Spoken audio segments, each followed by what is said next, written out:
কত সুন্দর, কত দামি কথা, তুমি মুহাম্মদীয় হয়ে যাও, মানে তুমি মুহাম্মদুর রাসূলুল্লাহর কেউ হয়ে যাও। ফজরের পরে একে একে সাহাবায়ে কেরাম আসেন, আল্লাহর হাবিব সাল্লাল্লাহু আলাইহি ওয়া আলিহি ওয়াসাল্লাম থেকে বিদায় নিয়ে যান। যার যার মকসুদের কথা বলেন, আল্লাহর হাবিব দোয়া করে দেন। কিসমতে আমাদের নাই, ১,৫০০ বছর পরে এসেছে, এই কারণে কিসমতে হলো না। সকাল তো আমাদের হয়, ফজরের ওয়াক্ত তো আমাদের মসজিদে হয়, কিন্তু নসিবে নাই। ফজরের নামাজের পরে রসুলের দিদার হবে, মনের কথা খুলে বলবো, রসুল দোয়া করে দিবেন। আর ফিরে আসা পর্যন্ত আল্লাহর হাবিব সাল্লাল্লাহু আলাইহি ওয়া আলিহি ওয়াসাল্লামের দিলে আমার নাম বাকি থাকবে, এই নসিব নাই। প্রথম মুসলমান আমাদের আম্মা জান খাদিজা রাদিয়াল্লাহু তাআলা আনহা, যার কাছে আমরা সকলেই ঋণী। তিনি ইন্তেকাল করেছেন মক্কা শরীফে।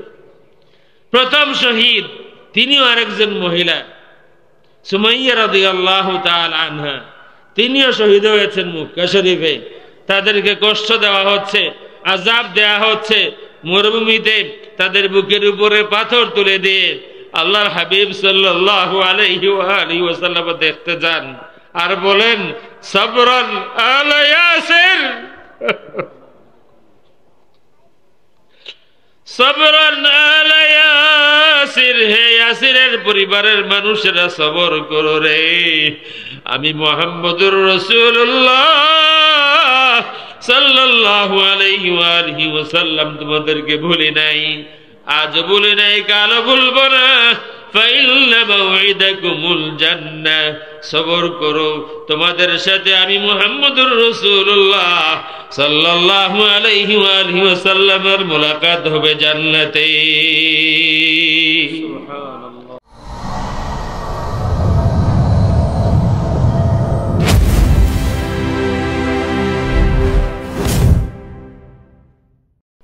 মানুষের জনসংখ্যার তুলনায় ওয়াজ মাহফিলের সংখ্যা কিছুটা বেশি বাংলাদেশে। আর বাস্তবতা হচ্ছে, যেই পরিমাণ ওয়াজ হয় এই পরিমাণ আমল হয় না। আমাদের দেশে যেই পরিমাণ ওয়াজ হয় সেই পরিমাণ আমল হয় না।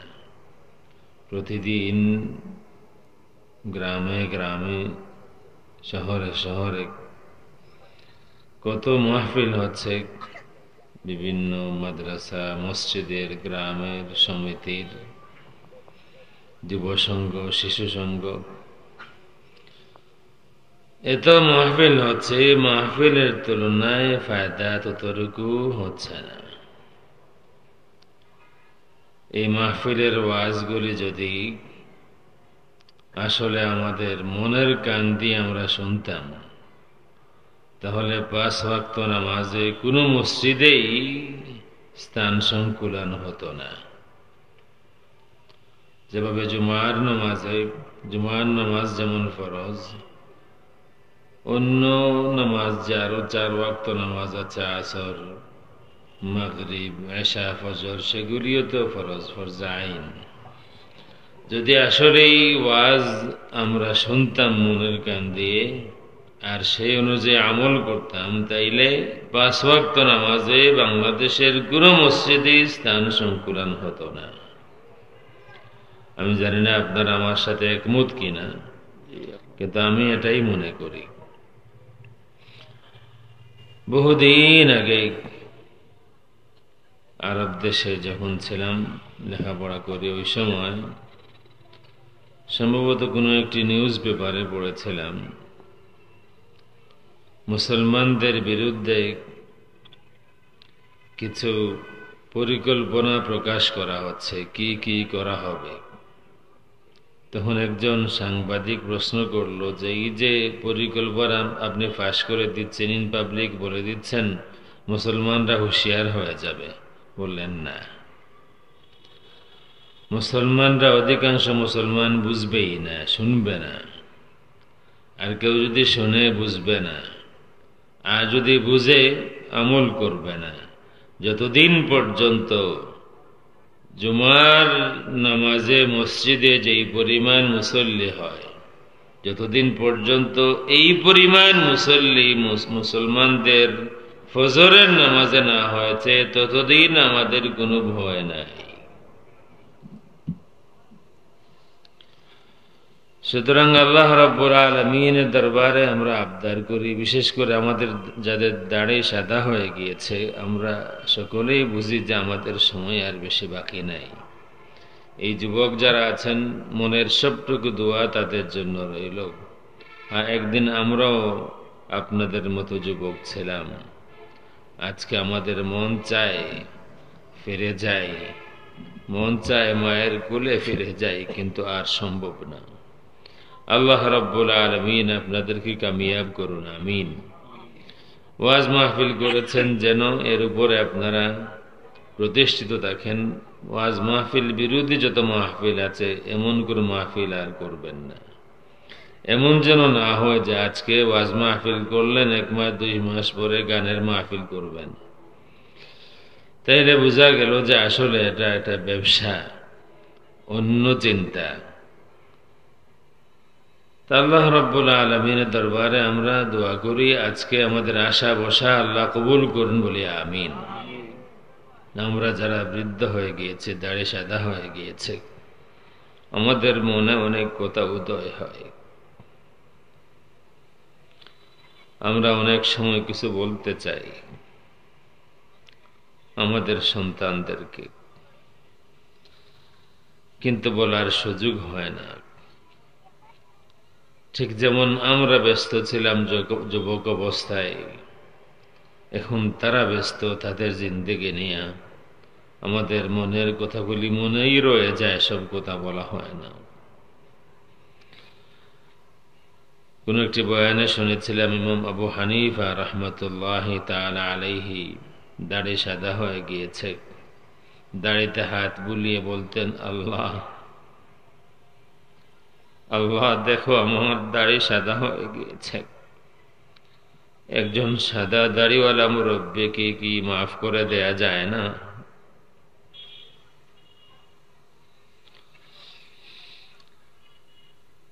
যুবক যারা আছেন, আমি নির্ধারিত বিষয়ে আলোচনা করব। শুধু যুবকদের উদ্দেশ্যে একটি কথা বলতে চাই। বৃদ্ধদের সম্পর্কে আমি যা পেয়েছি তার মধ্যে একটি হাদিস হলো, কোনো মানুষ যদি কোনো বৃদ্ধ মানুষকে বয়সের কারণে সম্মান করে, তাইলে ওই যুবক যখন বৃদ্ধ হবে তখন আল্লাহ রাব্বুল আলামিন তাকে সম্মান করবে এমন মানুষ দুনিয়াতে রাখবেন। আর আরেকটি হাদিস আছে, 3 জন মানুষকে সম্মান করলে আল্লাহকে সম্মান করা হয়।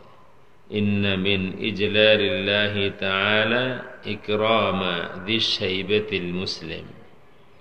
3 জনের মধ্যে প্রথম জন, যে 3 জন মানুষকে সম্মান করলে আল্লাহ রাব্বুল আলামিনকে সম্মান করা হয়।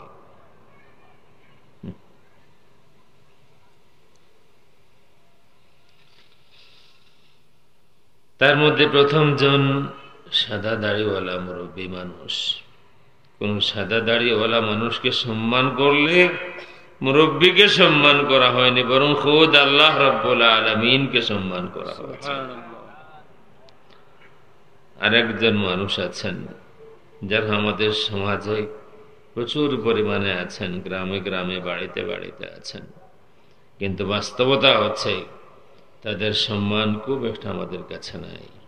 হাফিজে কোরআন, হামিলুল কোরআন, যে হাফিজ বিশুদ্ধভাবে তিলাওয়াত করেন, যে হাফিজের তিলাওয়াত শুদ্ধ, এমন হাফিজকে সম্মান করলে খুদ আল্লাহ রাব্বুল আলামিনকে সম্মান করা হয়।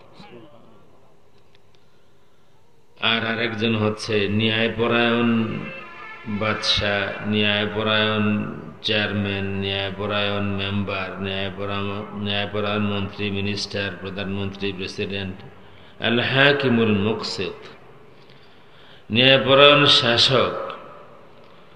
যাকে শাসন ক্ষমতা দেয়া হয়েছে, যাকে মানুষকে জনগণকে শাসন করার দায়িত্ব দেয়া হয়েছে, এমন কোন মানুষকে সম্মান করলে আল্লাহ রাব্বুল আলামিনকে সম্মান করা হয়। তার মানে এই না, তার মানে মুঠে এটা নয়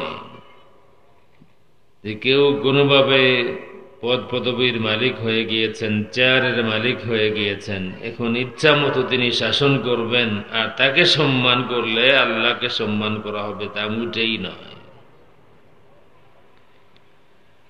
এমন শাসক যার মধ্যে ইনসাফ আছে ভিতরে এবং বাহিরে। আমরা মোটামুটি সব মানুষই বাহিরে আমরা ভালো মানুষ, কিন্তু আমার ভিতরের মানুষটা কত ভালো মানুষ। আমার বাহিরের চেহারা যত সুন্দর, আমার ভিতরের চেহারা তত সুন্দর কি না, অনেক ক্ষেত্রেই আমরা ব্যর্থ হব। আমাদের বাহিরের মানুষটা সুন্দর আছে, ভিতরের মানুষটা ততটুকু সুন্দর নয়। তো তিনজন মানুষকে সম্মান করলে আল্লাহকে সম্মান করা হয়। বৃদ্ধ মানুষ, কেউ বৃদ্ধ হয়ে গিয়েছে, এখন একজন বৃদ্ধ মানুষ, তার আশ্রয়ের প্রয়োজন, তার সাহায্যের প্রয়োজন, তার পাশে দাঁড়ানোর প্রয়োজন, তাকে সাহস দেওয়ার প্রয়োজন। প্রত্যেক বাবার, প্রত্যেক মা সন্তান যখন অসুস্থ হতো, সব বাড়ির সব মানুষের চোখে ঘুম আসতো, মায়ের চোখে ঘুম আসতো না। বাচ্চাকে কোলে নিয়ে, আমাদের মা, আপনাদের মা, আমাদের সকলের মা। সন্তান অসুস্থ, বাড়ির সব মানুষের চোখে ঘুম আসে, মায়ের চোখে ঘুম আসে না। হয়তো বাবার চোখেও ঘুম আসে, কিন্তু মায়ের চোখে ঘুম আসে না। বৃদ্ধ হওয়ার পরে প্রতিটি মা আর প্রতিটি বাবা শিশু হয়ে যান। এখন মন চায় আমাকেও দয়া করা হোক, আমাকেও সাহায্য করা হোক, আমাকেও সময় দেয়া হোক। আমার সন্তান যেন আমার খবর নিতে আসে, যেন আমার পাশে বসে, যেন আমার খবর নেই। আমরা চেষ্টা করব কোনো বৃদ্ধ মানুষ যদি সামনে আসেন, যেভাবে পারি, যতটুকু পারি ওনাকে সম্মান দেয়ার। আল্লাহ আমাদেরকে সম্মান দেবেন। মুর্শিদুনা আল্লামা ফুলতলি রাহিমাহুল্লাহর জীবনের সবথেকে দামি কথাগুলির মধ্যে একটি কথা হচ্ছে, বড়কে সম্মান করে মানুষ সম্মানিত হয়, ছোটকে দয়া করে মানুষ আল্লাহর দয়া পায়। যার সালাত, যার নামাজ যত সুন্দর, তার জিন্দগি তত সুন্দর। যে নামাজে যত বিনয়ী, সে জিন্দগিতে তত উন্নত। যুবক বৃদ্ধদের ব্যাপারে দুটি কথাই আছে। এই বৃদ্ধদের ব্যাপারে দুটি কথা আছে। একটি কথা হচ্ছে, কোনো বৃদ্ধকে সম্মান করলে যে সম্মান করবে, যে যুবক সম্মান করবে, সে যখন বৃদ্ধ হবে তাকেও সম্মান করা হবে। আরেকটি হচ্ছে, বৃদ্ধকে সম্মান করলে আল্লাহ রাব্বুল আলামিনকে সম্মান করা হয়। আর যুবক যারা,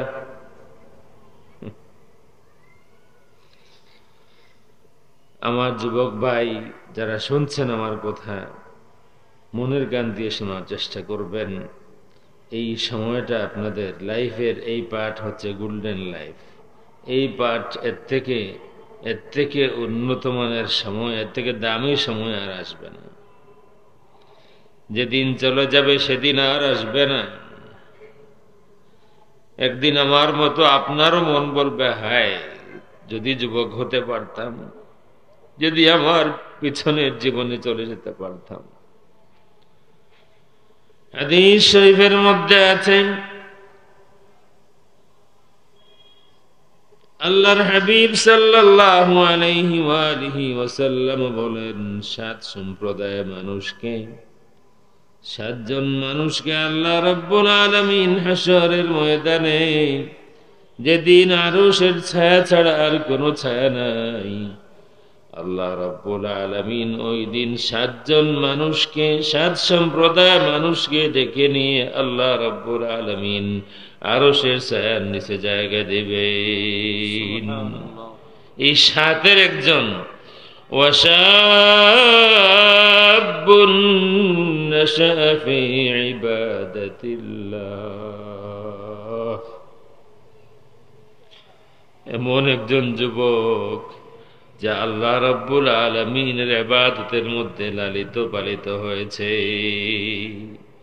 ইবাদতের মধ্যে যে বড় হয়েছে, এমন যুবককে আল্লাহ রাব্বুল আলামিন হাসরের দিন, যেদিন কোনো ছায়া নাই, কোনো ছায়া নাই, আর কোনো ছায়া নাই মানে কি, সূর্যটা এখন আমাদের থেকে 9,30,00,000 মাইল দূরে, সূর্যের আলো দুনিয়ায় পৌঁছতে পুরা 8 মিনিট 20 সেকেন্ড সময় লাগে।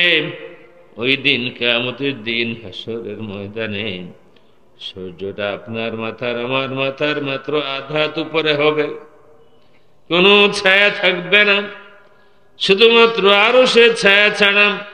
আল্লাহ রাব্বুল আলামিন ওই দিন নাম ধরে ধরে ডাক দিবেন, অমুক আসো, আমার আরশের ছায়ায় তোমার জায়গা আছে। আল্লাহ ডাক দিয়ে নিয়ে যাবেন, নূরের মিম্বর বানায়া দিবেন, নূরের মিম্বরে আরশের ছায়ায় তারা বসে থাকবে। যুবক যারা আছেন, এই সময়টাকে কাজে লাগানোর চেষ্টা করুন। বিশেষ করে একজন যুবক, নাম তো জিজ্ঞাসা করেনি, তিনি বলেছেন 10 বছর থেকে ওনারা শুধু এই ইসলামী মাহফিলই করেন, অন্য কোনো অনুষ্ঠান করেন না। শুনে খুব ভালো লাগলো। আমার অভিজ্ঞতা আছে, ওই একই সমিতি ওয়াজ মাহফিল করে এক সিজনে, অন্য সিজনে যাত্রা গান করে। আমি আসতেছি সম্ভবত ইন্ডিয়া থেকে অথবা অন্য কোনো জেলা থেকে, শায়েস্তাগঞ্জ থেকে আমাকে রিসিভ করা হলো একটি মাহফিলে, আমি শরীক হব। একজন যুবক আমার গাড়িতে উঠলেন, তো ওনার সাথে কথা বলতেছি রাস্তাতে, বললাম আপনার পরিচয়, বললেন আমি ওই সমিতির সভাপতি, যেই সমিতির বা যেই যুব সংঘের উদ্যোগে মাহফিল ও সংঘের সভাপতি। আমি বললাম, ভাই আপনি কি যে গত ফজর গেল, এটা এশার পরে আমাকে রিসিভ করা হলো, বললাম যে গত ফজর যে গেল, আপনি কি ফজরের নামাজ পড়েছেন? অনেক কাচুমাচু করে বলেন, হুজুর মিথ্যা বলবো না, পড়ি নাই। আজকে যুবক যারা আছেন এখানে, যারা এই মাহফিল সাজিয়েছেন, যদি এমন হয় যে আজকের ফজর গত ফজর আপনারা পড়েননি, এই ধরনের মাহফিল যদি 1000 বছর হায়াত আপনি পান আর 1000 বার এই ধরনের মাহফিল করেন, একটি নামাজের একটি ফরজ সিজদার সমান সওয়াব হবে না। সুতরাং মাহফিল করা থেকে অনেক বেশি জরুরি হচ্ছে 5 ওয়াক্ত নামাজ সময় মতো আদায় করা। এই নফল বন্দেগী মাহফিল করার থেকে অনেক বেশি জরুরি হচ্ছে সত্যবাদী হওয়া। এই মাহফিল করার থেকে অনেক বেশি জরুরি হচ্ছে মা বাবার ফরমাবরদার হওয়া, নেক আখলাকের অধিকারী হওয়া, চরিত্রবান হওয়া অনেক বেশি জরুরি। অনেক এলাকায় এমন হয়েছে যে অমুক গ্রামের যুবকেরা একটা মাহফিল করলো, আমরা না করলে কি হয়, আমাদেরও করতে হবে একটা। অমুক মাহফিলে ওনারা 60,000, 70,000, 80,000 রেটের আলিম দাওয়াত দিয়ে আনছে, আমাদেরকে আরো বেশি রেটের আনতে হবে। বিভিন্ন রেট আছে না নাই? রেট আছে না নাই? বিভিন্ন রেট আছে। ওয়াজের ওয়াজও হবে, গানও হবে একই মাহফিলে, 2 in 1। একই মাহফিলে দুইটাই হবে। একেবারেই মানে সব ধরনের মানুষ যেহেতু মাহফিলে আসেন, সকলের খোরাক হবে। যারা সিনেমার গান শুনতে চান তাদেরও আশা পূরণ হবে, যারা কবরের গান শুনতে চান তাদেরও আশা পূরণ হবে, যারা অভিনয় দেখতে চান তাদেরও আশা পূরণ হবে, যারা কৌতুক শুনতে চান তাদেরও আশা পূরণ হবে। একেবারে অল ইন ওয়ান। আল্লাহর ইলম নবরে দিয়া আল্লাহ গেলেন গাইবইয়া। আল্লাহর ইলম এক বাউলের গান এটা। আল্লাহর ইলম নবরে দিয়া আল্লাহ গেলেন গাইবইয়া, আর নবীর ইলম খাজায় পাইয়া শুইয়া আছে আজমেরে। তা ওয়াজে গান এটা। এবং এই কথা শিরকি কথা, আপনি যখন কোরআন শরীফ দিয়ে প্রমাণ করবেন যে এই কথা, এই দাবি, এই ওয়াজ কোনো মুসলমান করতে পারে না, দেখবেন আরেক বড় পক্ষ দাঁড়িয়ে যাবে, না না ঠিক আছে ঠিক আছে ঠিক আছে।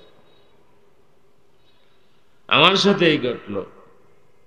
এই ওয়াজের পরে আমি বললাম, আল্লাহকে আমরা দেখি না এই কথা ঠিক, কিন্তু আল্লাহ নিজে বলেছেন আমি গায়েব নই, ওমা কুন্না গায়িবিন, কোরআন শরীফের আয়াত এটা, যে আমি গায়েব নই।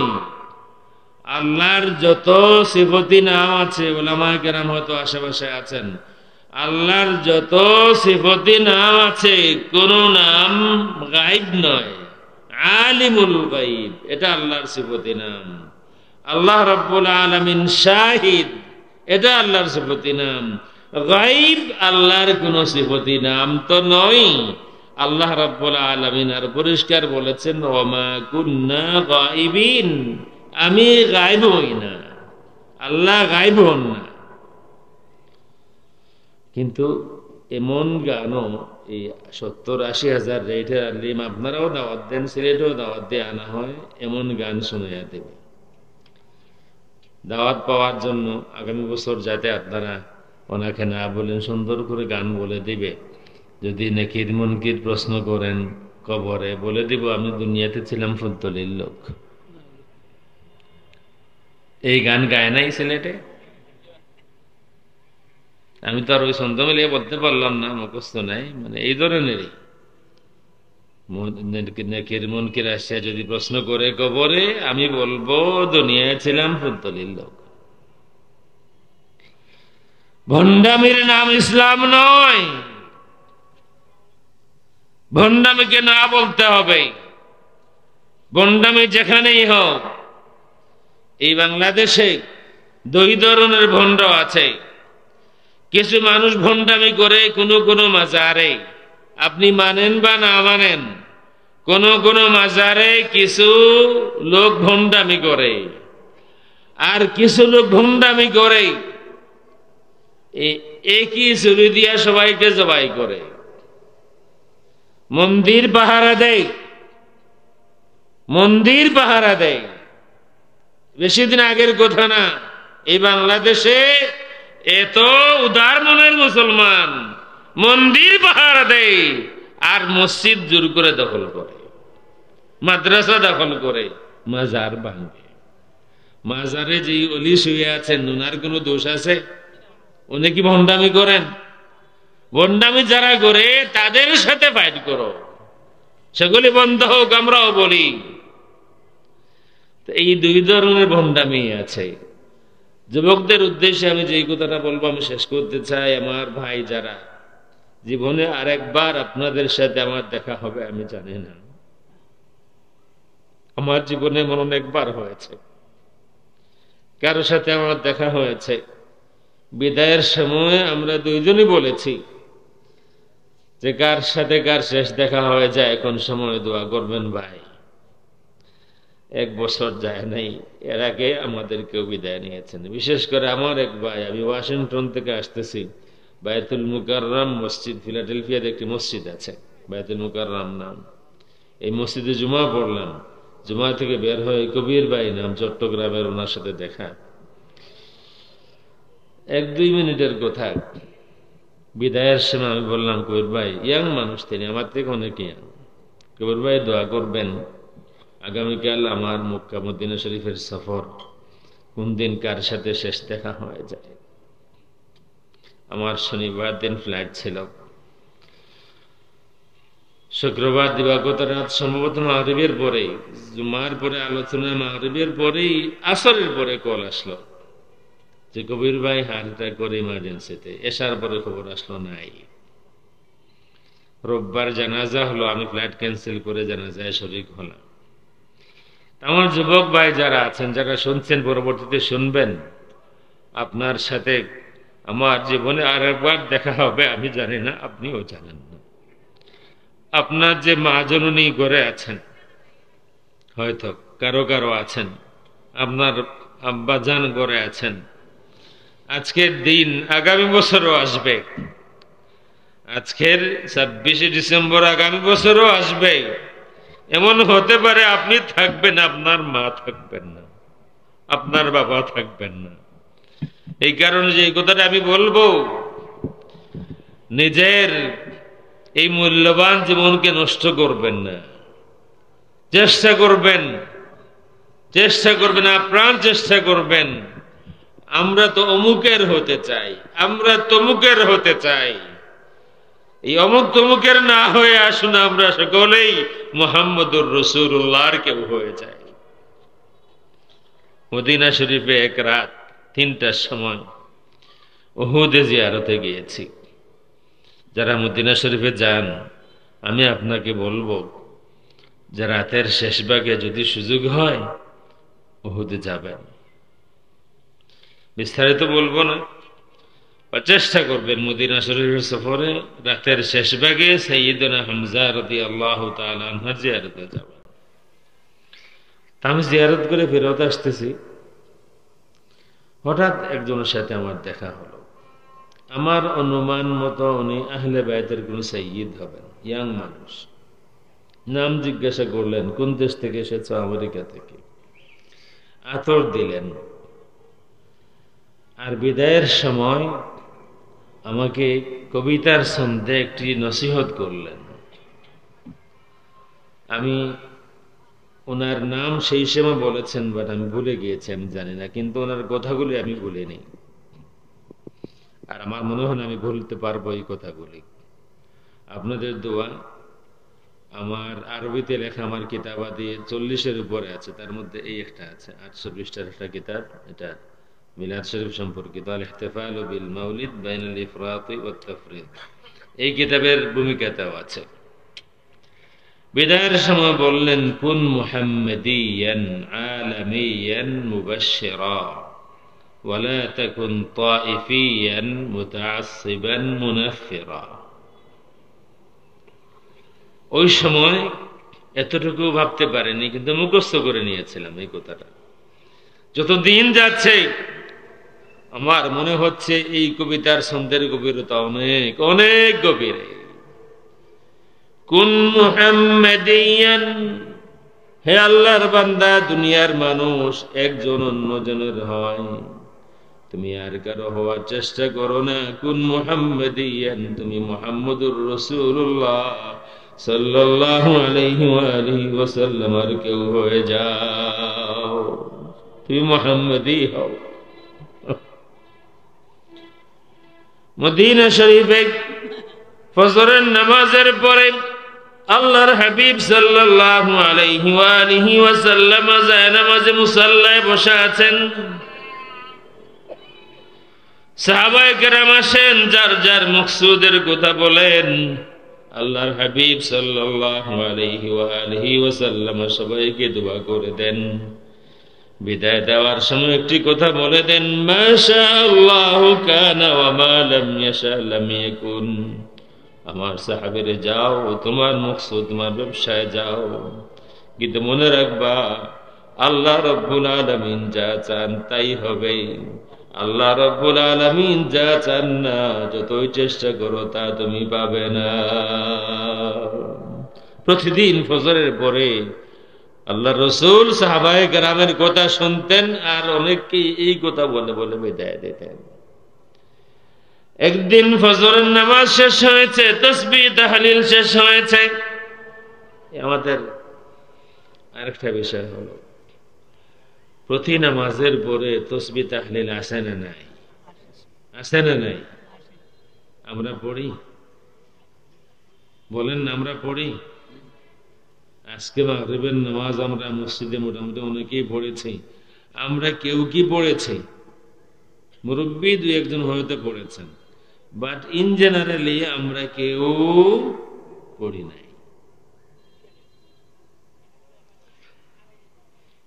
আমরা কি করে মুহাম্মদী হব, কি করে রাসূলের কেউ হব, যদি সুন্নতের প্রতি আমার আগ্রহ না থাকে? বলবেন যে সুন্নতে মুআক্কাদা নামাজ আছে, এই কারণে সুন্নতে মুআক্কাদার দাম বেশি, কদর বেশি, আমরা সুন্নতে মুআক্কাদা আগে পড়বো। ঠিক আছে, পড়েন।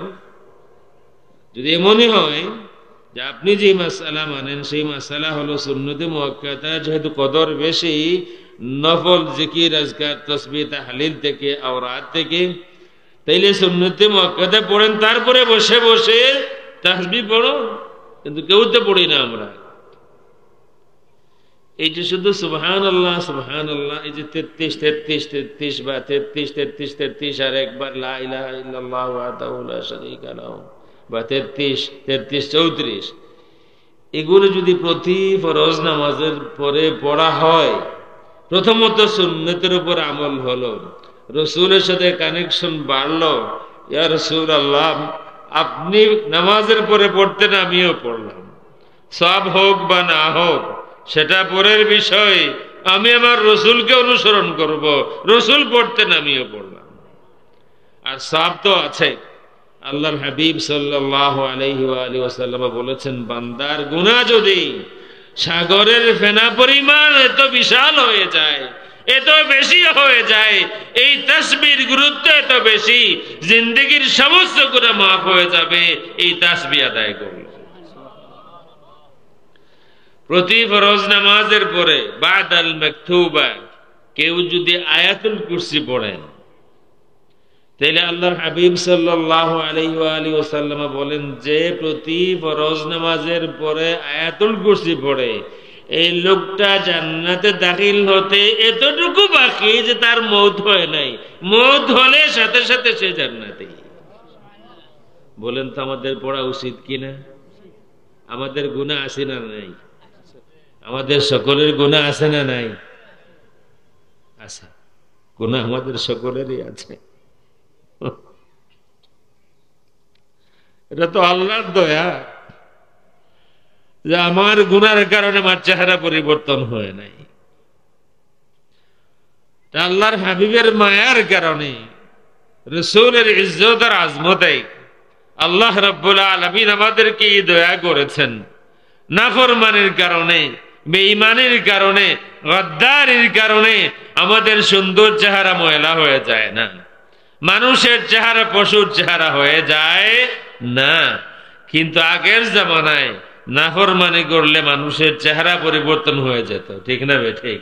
মানুষ বানর হয়ে যেত, মানুষ খিনজির শুয়োর হয়ে যেত।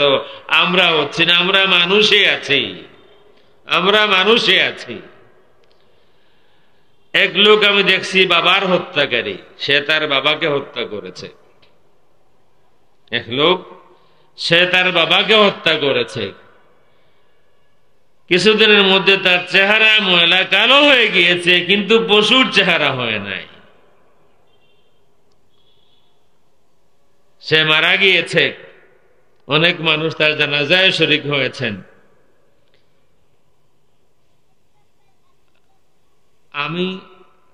আমার মন সায় দেয় না এই জানাজায় শরীক হতে। বলার মকসুদ হলো যে একজন মানুষ সে তার বাবাকে হত্যা করেছে, এরপরেও আল্লাহর দয়া, রসুলের খাতিরে আল্লাহ রাব্বুল আলামিন তার চেহারাকে পশুর চেহারা বানাইয়া দেন। আল্লাহর হাবিব সাল্লাল্লাহু আলাইহি ওয়া আলিহি ওয়াসাল্লামের সুন্নতকে আমাদের আপন করে নিতে হবে। যতটুকু আমরা পারি, সব পারবো না, সব আমরা পারবো না, কিন্তু যতটুকু আমরা পারি। ওই যে সাইয়্যিদ সাহেব বললেন, কুন মুহাম্মাদিয়ান, বিশ্বাস করেন আমার জীবনের কয়েক শত ঘন্টা আমি এই কথা নিয়ে আমি কল্পনা করেছি। কত সুন্দর এই কথা, কত সুন্দর, কত দামি এই কথা। তুমি মুহাম্মাদিয়া হয়ে যাও, মানে তুমি মুহাম্মদুর রাসূলুল্লাহর কেউ হয়ে যাও। ফজরের পরে একে একে সাহাবায়ে কেরাম আসেন, আল্লাহর হাবিব সাল্লাল্লাহু আলাইহি ওয়া আলিহি ওয়াসাল্লাম থেকে বিদায় নিয়ে যান। যার যার মকসুদের কথা বলেন, আল্লাহর হাবিব দোয়া করে দেন। কিসমতে আমাদের নাই, ১,৫০০ বছর পরে এসেছে, এই কারণে কিসমতে হলো না। সকাল তো আমাদের হয়, ফজরের ওয়াক্ত তো আমাদের মসজিদে হয়, কিন্তু নসিবে নাই। ফজরের নামাজের পরে রাসূলের দিদার হবে, মনের কথা খুলে বলবো, রাসূল দোয়া করে দিবেন। আর ফিরে আসা পর্যন্ত আল্লাহর হাবিব সাল্লাল্লাহু আলাইহি ওয়া আলিহি ওয়াসাল্লামের দিলে আমার নাম বাকি থাকবে, এই নসিব নাই। বস্তা পরিহিত একজন যুবক সামনে এসে হাজির হয়েছে।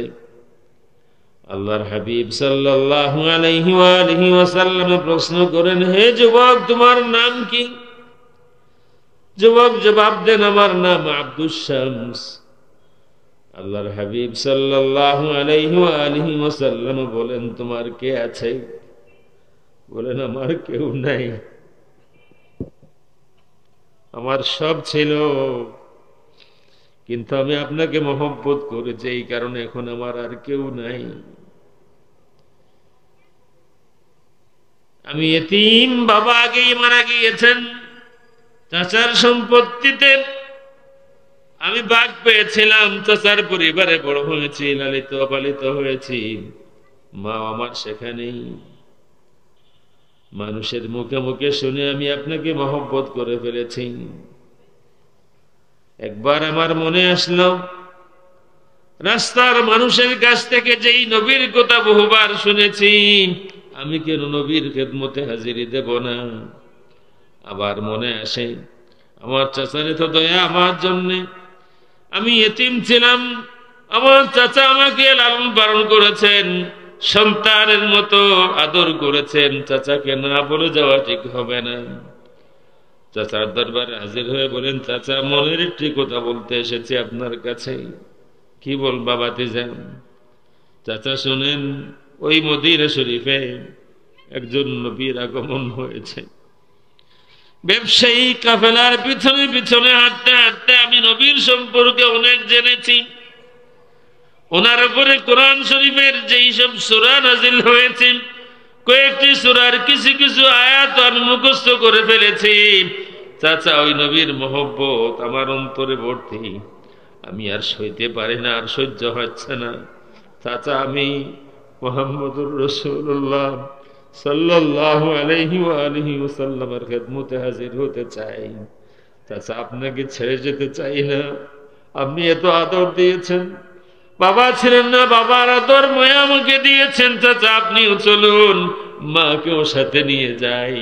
সকলে মিলে মুহাম্মদুর রাসূলুল্লাহ সাল্লাল্লাহু আলাইহি ওয়া আলিহি ওয়াসাল্লামের সামনে হাজির হয়ে পড়েনি, বলা ইলাহা ইল্লাল্লাহু মুহাম্মাদুর রাসূলুল্লাহ।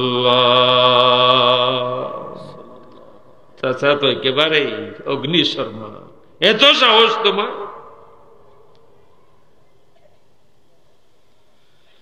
বাচ্চা বললেন, চাচা, আপনি যা ইচ্ছা করতে পারেন, দুনিয়া ত্যাগ করতে পারবো, বাবা তো আগেই নাই। আপনার সম্পত্তির কোনো মায়া আমার দিলে নাই, আপনাকেও ত্যাগ করতে পারবো, প্রয়োজনে মাকেও ত্যাগ করতে পারবো। কিন্তু যেই নবীর মহব্বতকে অন্তরে জায়গা দিয়েছি, যত জুলুম করেন না কেন, আমি নবীর মহব্বতকে অন্তর থেকে বের করে দিতে পারবো না। বের করে দিল। চাচা, যাও, আমার সম্পত্তিতে তোমার কোনো অংশ নাই, বের হয়ে যাও। শুধু এমন না, আমার দেওয়া যত কাপড় চোপড় আছে এগুলি খুলে রেখে যাও। সব খুলে দেখা হলো। উলঙ্গ অবস্থায় মায়ের সামনে গিয়েছেন, মা, এরপরও আমি যাব, এরপরও আমি যাব, আমি রাসূলুল্লাহর খেদমতে হাজির হতে চাই। মা বলেন, বাবা, তোমার চাচার রহমতে আমি তোমাকে রাখতেও পারবো না, আর তোমার যে অবস্থা, তোমাকে এমনিতে রাখাও যাবে না। তোমার বাবা তো বহুদিন আগে বিদায় নিয়েছেন, তোমাকে দেওয়ার মতো কোনো কিছু আমার কাছে নাই। আমার কাছে একটা বস্তা আছে, এটা তোমাকে দিতে পারি। এটা দুই ভাগ করে, এক ভাগ দিয়া লুঙ্গি বানাতে পারো, এক ভাগ দিয়া চাদর বানায়া তোমার যেদিকে ইচ্ছা মন চলে যাও। এই দুটুকরা বস্তা পরে আল্লাহ রসুলের দরবারে হাজির হয়েছেন। আল্লাহ রসুল যখন শুনলেন, উনি বলতেছেন, ইয়া রাসূলুল্লাহ, আমার কেউ নেই, আমি সব ত্যাগ করে আপনার কাছে এসেছি। আল্লাহ রাসূল বলেন, হে যুবক, কে বলেছে তোমার কেউ নেই? আমি তো আছি। কে বললো তোমার কেউ নেই? আমি আছি। আজকে থেকে তুমি আমার মেহমান। এই যে রাসূল বলেছেন আজকে থেকে তুমি আমার মেহমান। যুবক জামাতের সময় ছাড়া রসুলের দরজার সামনে বসে থাকতেন। রসুল বলেছেন আমি তার ঘরের মেহমান। রসুলের ঘর তো আর বিশাল বালাখানা না যে এতটা রুম আছে, এক রুমে থাকবেন। আল্লাহ রসুল যে রুমে দেখেন আমাদের কোন একজন আম্মা যান সেখানে। সুতরাং রুমের ভিতরে কোনো জায়গা নাই, রুমের বাইরে বস্তা দিয়া হোক আর খেজুরের ডাল দিয়া হোক, যে দরওয়াজা আছে বাইরে বসে থাকেন, কারণ আমার কেউ নাই। রসুল বলেছেন আমি তার মেহমান। রসুল বললেন তোমার নাম আজকে থেকে আমি দিলাম আব্দুল্লাহ। তুমি আর আব্দুল শামস না, তোমার নাম আমি দিলাম আব্দুল্লাহ। সকলেই জানতেন আব্দুল্লাহ রসুলের আব্দুল্লাহ, মাহমুদুর রসুল্লাহর আব্দুল্লাহ, রসুলের মেহমান আব্দুল্লাহ।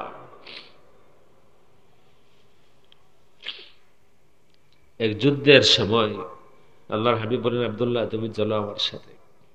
নিয়ে গেলেন যুদ্ধের ময়দানে। যাচ্ছেন রাস্তায় এক জায়গায় রাত কাটানোর জন্য তাবু ফেলা হলো।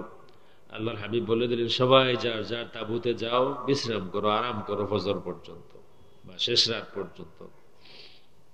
তাহাজ্জুদের সময় ঘুম ভাঙ্গে আব্দুল্লাহ ইবনে মাসউদ রাদিয়াল্লাহু তাআলা আনহু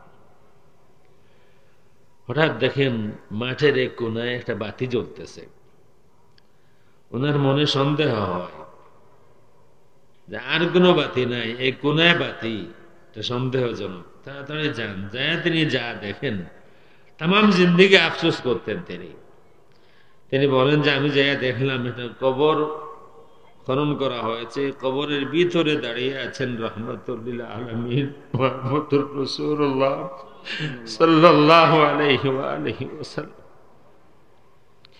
কারো জন্য কবর খনন করা হয়েছে, আর এই কবরে আল্লাহ রসুল দাঁড়িয়ে আছে। একটি বাতি নিয়ে দাঁড়িয়ে আছেন বিলাল রাদিয়াল্লাহু তাআলা আনহু। দুজন সাহাবী আবু বকর এবং ওমর রাদিয়াল্লাহু তাআলা আনহুমা দুজন একজনকে গোসল দিয়ে কাফন পরাইয়া নিয়ে এসেছেন কবরের সামনে। আল্লাহ রসুল হাত বাড়ায় বলতেছেন, আবু বকর, ওমর, আমার আব্দুল্লাহকে আমার কুলে তুলে দাও। ওই আব্দুল্লাহ। আল্লাহর হাবিব সাল্লাল্লাহু আলাইহি ওয়া আলিহি ওয়াসাল্লাম সেই যুবক আব্দুল্লাহর লাশ মুবারক কুলে তুলে নিলেন, নিজ হাতে কবরে রাখলেন। কবরে রাখার পরে আল্লাহর হাবিব সাল্লাল্লাহু আলাইহি ওয়া আলিহি ওয়াসাল্লাম একটি দোয়া করে দিলেন। আল্লাহর হাবিব বললেন, হে আল্লাহ, গতকাল সন্ধ্যা পর্যন্ত আমি আমার আব্দুল্লাহর উপরে রাজি খুশি ছিলাম। ওগো আল্লাহ, তুমিও আমার আব্দুল্লাহর উপরে রাজি হয়ে যাও। আরে কিসমত, রসুল কবরে দাঁড়িয়ে থাকবেন আর আপনার বা কারো লাশ রসুলের হাতে তুলে দেওয়া হবে, আর রসুল বলবেন, দাও আমার মুখের লাশ আমার কুলে তুলে দাও। আর আল্লাহ রসুল নিজ হাতে কবরে লাশ রাখবেন, আর এরপরে দোয়া করবেন, হে আল্লাহ, আমার এই গোলামের উপরে, আমার বুকের উপরে গত সন্ধ্যা পর্যন্ত আমি রাজি খুশি ছিলাম, আল্লাহ তুমিও রাজি হয়ে যাও। এর থেকে কিসমত আর হয়? এর থেকে কিসমত আর হয় না। এই সিন দেখার পরে আব্দুল্লাহ ইবনে মাসউদ রাদিয়াল্লাহু তাআলা আনহু বলতেন, কাম তামান্নাইতু আন আকুনা সাহিবা হাদাল কবর। কত আশা মনের মধ্যে আমার ছিল যে হাই, এই কবর যদি আমার কবর হতো, এই কবর যদি আমার কবর হতো, যদি আমার কবরে রাহমাতুল লিল আলামিন মুহাম্মদুর রাসূলুল্লাহ সাল্লাল্লাহু আলাইহি ওয়া আলিহি ওয়াসাল্লাম দাঁড়িয়ে হাত বাড়িয়ে বলতেন, দাও আমার মুখের লাশ আমার কোলে তুলে দাও। যদি এমন হতো আমার লাশ আল্লাহর রাসূল নিজ হাতে কবরে রেখে তারপরে দোয়া করে দিতেন, আল্লাহ গত সন্ধ্যা পর্যন্ত আমি রাজি ছিলাম, এখনো ফজরের নামাজের সময় হয় নাই, তাহাজ্জুদের সময়, আল্লাহ আমি যে গত সন্ধ্যা পর্যন্ত রাজি ছিলাম, এর কদরে এর ইজ্জতে এই উসিলায় মেহেরবানি করে তুমি আল্লাহ রব্বুল আলামিন রাজি হয়ে যাও। এর থেকে কিসমতের আর নাই। যুবক যারা আছেন, জীবন গঠন করার সময় আপনাদের সামনে এখনো সময় আছে। আল্লাহ যদি দয়া করেন, রাসূলের যদি মায়ার নজর হয়ে যায়, মা বাবার দোয়া যদি থাকে, আপনিও পারবেন ইতিহাস সৃষ্টি করতে, আপনিও পারবেন জামানার ইমাম আবু হানিফা হতে, আপনিও পারবেন জামানার ইমাম বুখারী হতে, আপনিও পারবেন জামানার সাইয়্যিদুনা শাহজালাল হতে, যদি আল্লাহর দয়া হয়ে যায়। সময় সামনে আছে, অযথা সময় নষ্ট করবেন না, সকলের সময়কে ব্যবহার করুন। যদি এমন খবর দেয় আমেরিকান এমবাসি থেকে, যারা 3টার সময় যারা যারা আমেরিকান এমবাসির সামনে লাইন দিবেন সবাইকে ভিসা দেওয়া হবে, কি মনে করেন? আজকের রাতে যদি মনে করেন 2-3 দিন সময় দিয়া বলে যে অমুক দিন 30 ডিসেম্বর রাতে রাত 3টার সময় যারা লাইন দিবেন সবাইকে ভিসা দেওয়া হবে, কি চিন্তা করেন লাইন কত দূর যাবে? আমার মনে হয় ঢাকা থেকে চিটাগাং পুরা লাইনই হবে, আর ঢাকা থেকে সিলেটও পুরা লাইন হবে, সবাই লাইন দিব, ভিসা কনফার্ম। আমার যেদিন ভিসা হলো সেদিনও প্রায় 800 মানুষ ছিল লাইনে। আমার যেদিন ভিসা হলো সেদিনও 800 মানুষ ছিল। খুব মজার ঘটনা, এটা বলবো না। যাই হোক, যুবকদের উদ্দেশ্যে আমার এই কথা, আমি যে আয়াত তেলাওয়াত করেছি, ইয়া আইয়ুহাল্লাযীনা আমানু ইত্তাকুল্লাহা ওয়া কুনু মা'আস সাদিকিন। আল্লাহ রাব্বুল আলামিন ঈমানদারদেরকে উদ্দেশ্য করে বলেন, হে ঈমানদারেরা, ইত্তাকুল্লাহা, আল্লাহ রাব্বুল আলামিনকে ভয় করো, ওয়া কুনু মা'আস সাদিকিন, এবং সত্যবাদীদের সাথী হয়ে যাও। আমাকে এখানে একজন যুবক বলেছিলেন, জীবন গঠনে আল্লাহ রাসূল সাল্লাল্লাহু আলাইহি ওয়া আলিহি ওয়াসাল্লামের ইত্তেবা বা অনুসরণ। আমার মনে আসলো যে বিশাল বিষয় এটা। সংক্ষেপ আমি এক কথা বলি, যদি সকলের দিলে লাগে, যদি দিল গ্রহণ করে। এই আয়াত, ইয়া আইয়ুহাল্লাযীনা আমানু ইত্তাকুল্লাহা ওয়া কুনু মা'আস সাদিকিন, ইয়া আইয়ুহাল্লাযীনা আমানু, এই শুধু এই টুকরা নিয়ে আমার মনে হয় কয়েক ঘন্টার আলোচনা আছেন এটাই। ইয়া আইয়ুহাল্লাযীনা আমানু, হে ঈমানদার। সংক্ষেপ বলি, এই যত লক্ষ 1,24,000 নবী রাসূল, বা আরো বেশি বা আরো কম, যারাই আছেন, এর থেকে কম না আরো বেশি, সকলেরই কিছু না কিছু ঈমানদার উম্মত ছিলেন। আল্লাহ রাব্বুল আলামিন কোন নবীর উম্মতকে আমার জানা মতে ইয়া আইয়ুহাল্লাযীনা আমানু বলে খেতাব করেননি। কারণ আল্লাহ যদি কাউকে বলেন হে ঈমানদার, তার মানে কি আল্লাহ রাব্বুল আলামিন স্বীকার করে নিলেন আমি ঈমানদার। কথাটা বোঝা গেছে? আল্লাহ যদি বলেন হে ঈমানদার, তার মানে আল্লাহ রাব্বুল আলামিন স্বীকার করে নিয়েছেন আমি ঈমানদার। তার মানে আল্লাহ রাব্বুল আলামিন আমাকে সার্টিফিকেট দিয়েছেন, আমাকে সনদ দিয়েছেন আমি ঈমানদার। তার মানে হলো আল্লাহ রাব্বুল আলামিন আমাকে যে মহব্বত করেন, আল্লাহ রাব্বুল আলামিন যে আমাকে তার আপন বান্দা মনে করেন, তার দলিল দিয়েছেন আল্লাহ রাব্বুল আলামিন ইয়া আইয়ুহাল্লাযীনা আমানু। কয়েক ঘন্টার আলোচনায় এই সার কথা হলো। ইয়া আইয়ুহাল্লাযীনা আমানু থেকে আমার কয়েক ঘন্টার রিসার্চ বা কয়েক ঘন্টার আলোচনায় সার কথা হলো, এখানে আল্লাহ রাব্বুল আলামিন স্বীকার করে নেন আমার হাবিব আপনার উম্মত ঈমানদার, আমি স্বীকার করি। আমার হাবিব আপনার উম্মত ঈমানদার, আমি সার্টিফিকেট দেই।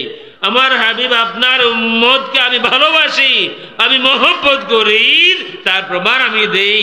আমি প্রথমবারের মতো আপনার উম্মতদেরকে মদিনা শরীফে পৌঁছার পরে তাদেরকে খেতাব দিলাম ঈমানদার। মক্কি কোন সূরাতে ইয়া আইয়ুহাল্লাযীনা আমানু নাই। যতবার 89 বার আছে কোরআন শরীফে ইয়া আইয়ুহাল্লাযীনা আমানু সব মদনী সূরাতে, সব মদিনায় নাজিল হওয়া সূরাতে। তার মানে হলো মদিনা শরীফে হিজরতের পরে ইমানের যে লেভেল হয়েছিল আল্লাহ রাব্বুল আলামিন সেটাকে মানদণ্ড ঠিক করে নিয়ে আল্লাহ রাব্বুল আলামিন তাদেরকে ঈমানদার বলেছেন। অনেক প্রশ্ন আছে আমাদের মনে যে সাহাবায়ে কেরাম ওনারা সত্যের মানদণ্ড কি না। প্রথম কথা হলো আহলুস সুন্নাত ওয়াল জামায়াতের সর্বসম্মত সিদ্ধান্ত হলো, আমি জেনে শুনে দায়িত্ব নিয়ে বলছি, আহলুস সুন্নাত ওয়াল জামায়াতের সর্বসম্মত সিদ্ধান্ত হলো সাহাবায়ে কেরামের সমালোচনা করা যাবে না। লা নাযকুরু আহাদাম মিন আসহাবি রাসূলিল্লাহি ইল্লা বিখাইর, এটা আল ফিকহুল আকবারেও আছে, এটা আকীদা তাহাউইয়াতেও আছে।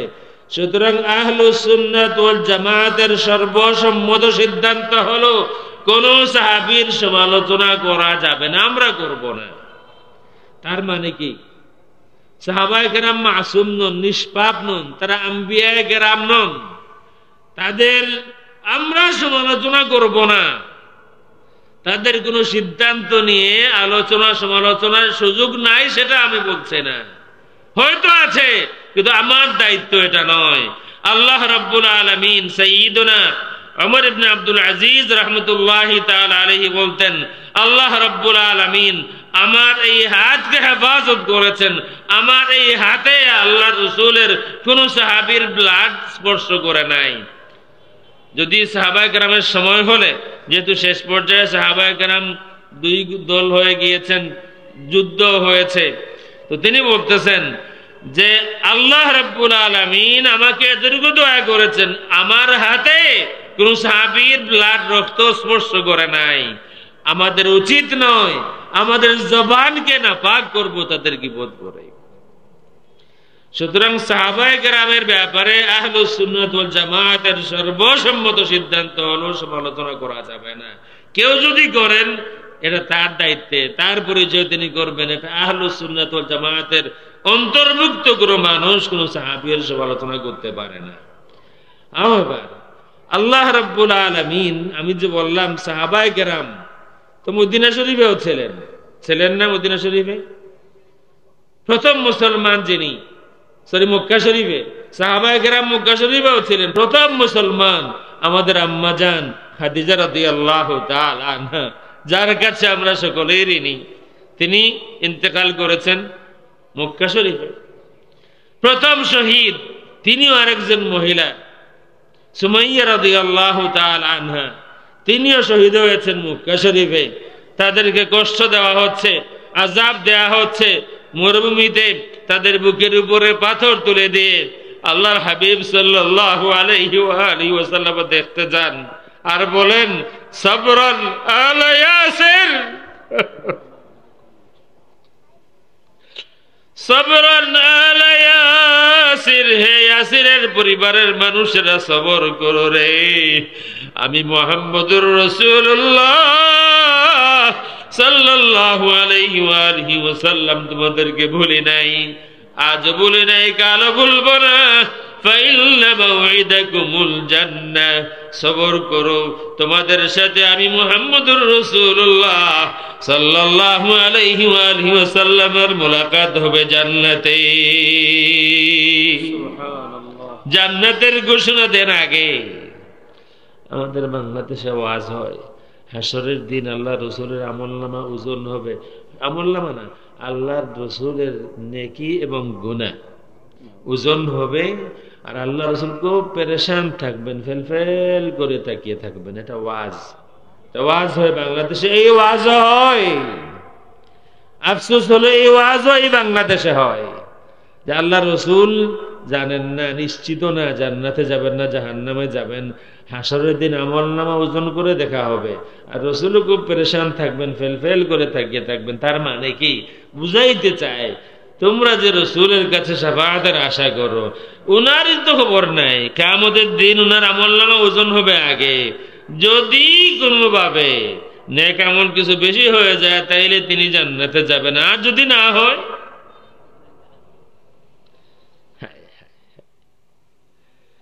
আল্লাহর হাবিব সাল্লাল্লাহু আলাইহি ওয়া আলিহি ওয়াসাল্লাম বারে বারে সাহাবায়ে কেরামকে বলেছেন, আমার সাহাবীরা তোমাদের সাথে আমার আরেকবার মুলাকাত হবে জান্নাতে।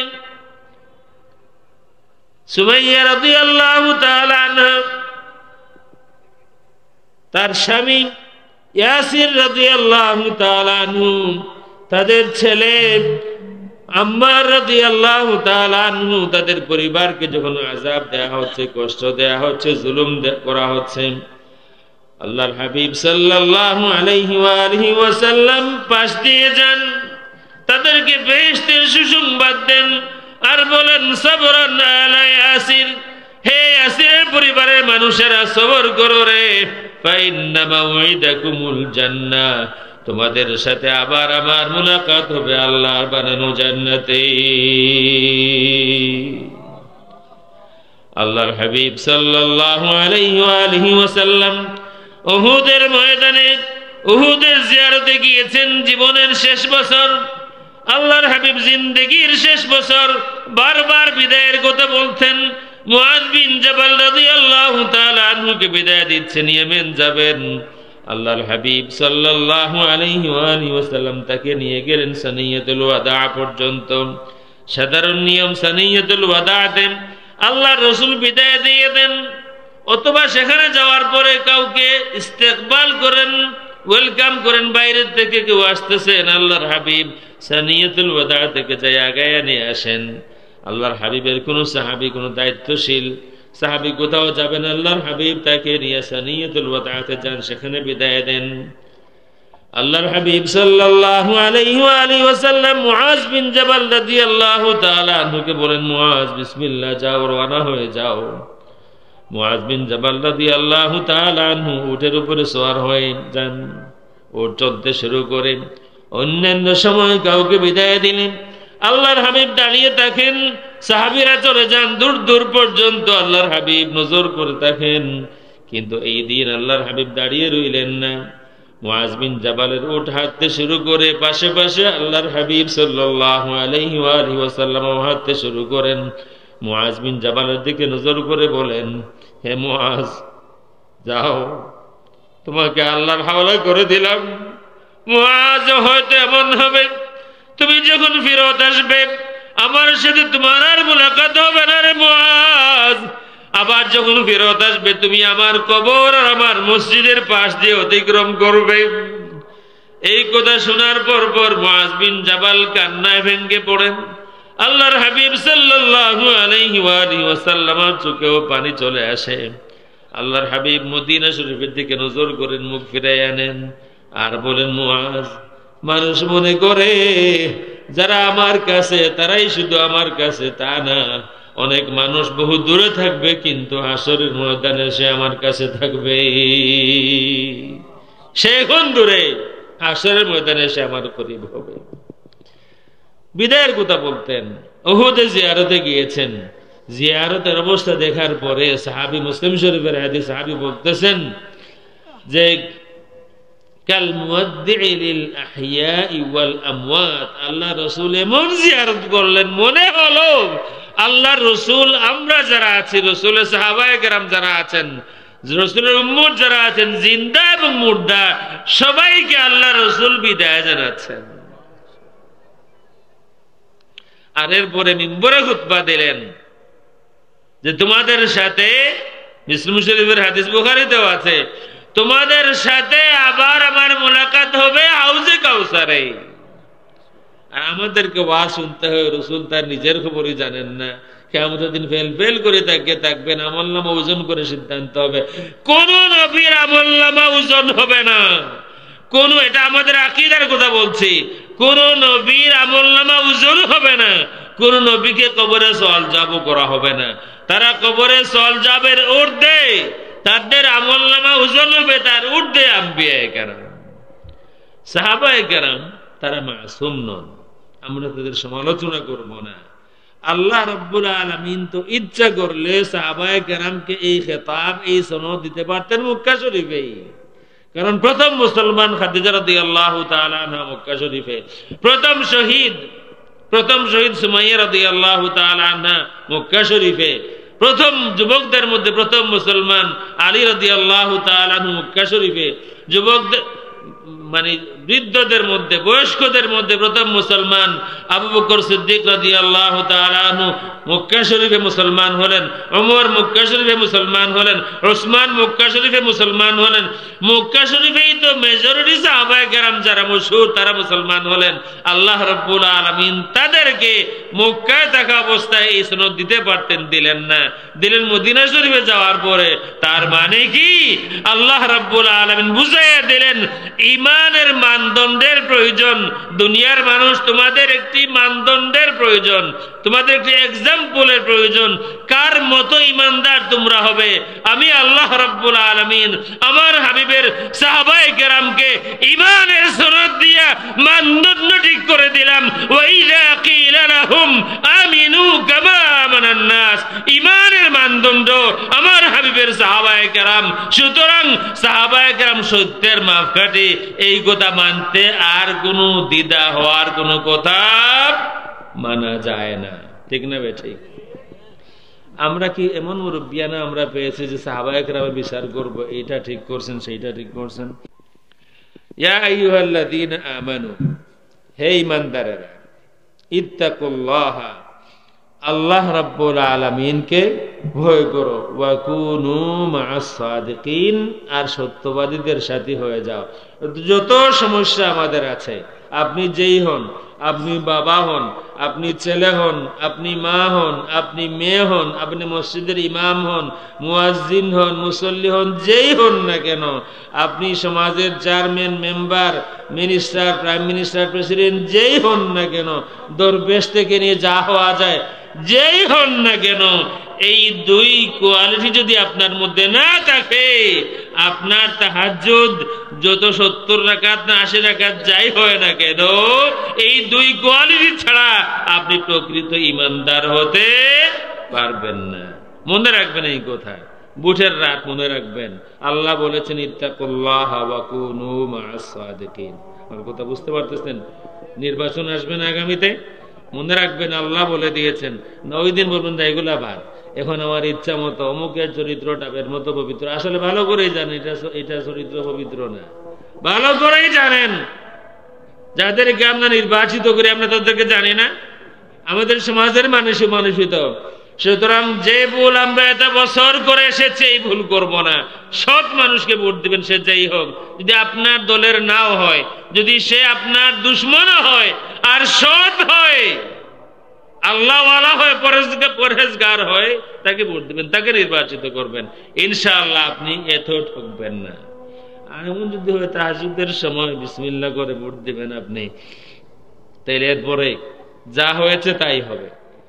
ইয়া আইয়ুহাল্লাযীনা আমানুত্তাকুল্লাহা ওয়া কুনু মা'আস সাদিকিন। আরেকটা কথা বলি, এই সিলেটের মানুষ এক সময় মেজরিটি মুসলমান ছিলেন না হিন্দু ছিল, ঠিক না বেঠিক? এই কথার মধ্যে কোনো সন্দেহ আছে? সিলেটের বৃহত্তর সিলেটের ম্যাক্সিমাম মানুষ হিন্দু ধর্মের অনুসারী ছিল, ঠিক না বেঠিক? মুসলমান হয়েছেন, মনে হয় কোন রাজনৈতিক দলের কোন নেতা এসেছিলেন, এসে আমাদেরকে ইসলামের দাওয়াত দিয়েছেন, আর আমরা সকল মুসলমান হয়ে গিয়েছি না? তাইলে মনে হয় কোন স্কলার, বর্তমানে আছেন স্কলার, মনে হয় কোন স্কলার এসেছিলেন, কোন স্কলার না। তাইলে মনে হয় কোন কমার্শিয়াল কোন বক্তা এসেছিলেন, এসে আমাদেরকে দাওয়াত দিয়েছেন। কি বলেন আপনারা? একমত আমার সাথে না দ্বিমত? তাহলে কে এসেছিলেন এখানে?